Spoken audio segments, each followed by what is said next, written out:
এই শাড়িটা বানাতে বসেছি প্রায় 6 মাস হয়ে গিয়েছে। তোমাদেরকে দেখাচ্ছি। আমি ছোট ছোট ভিডিও তোমাদের সাথে শেয়ার করেছিলাম। যে শাড়িটা পুরোটা কাজ করব না, এটা সামান্য একটু কাজ করব ভেবেছি, কারণ শাড়িটা একদম সিম্পল প্লেন। সেই কারণে প্রায় 6 মাস ধরে আমি শাড়িটা বানাচ্ছি। যখন একটু সময় পাই তখন এটা বানাই, কারণ অনেক অনেক কাজ থাকে, মানে অনেক কাজ না, যখন কাজ থাকে তখন তো সেই কাজগুলো করতে হয়।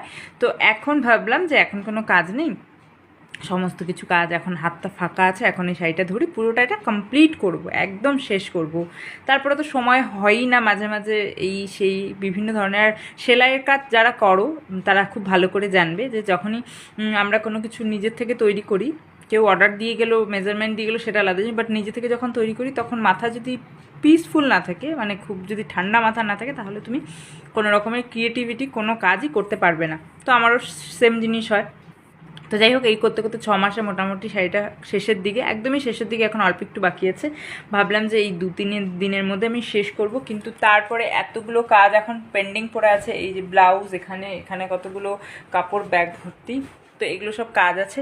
কিন্তু এবার ভেবেছি এই শাড়িটাকে আমি সানডের মধ্যে শেষ করব, করে তারপরে এই কাজগুলো হাত দেবো, কারণ ওইগুলোতে হাত দিলে আমার এই কাজটা আর কমপ্লিট হবে না। তো এই কাজটা আগে শেষ করব, তারপরে আমি বাকি কাজগুলো করব আর তোমাদের সাথে শেয়ার করব শাড়িটা কেমন হয়েছে।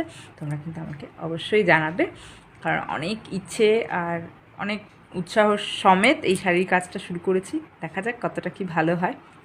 টাটা।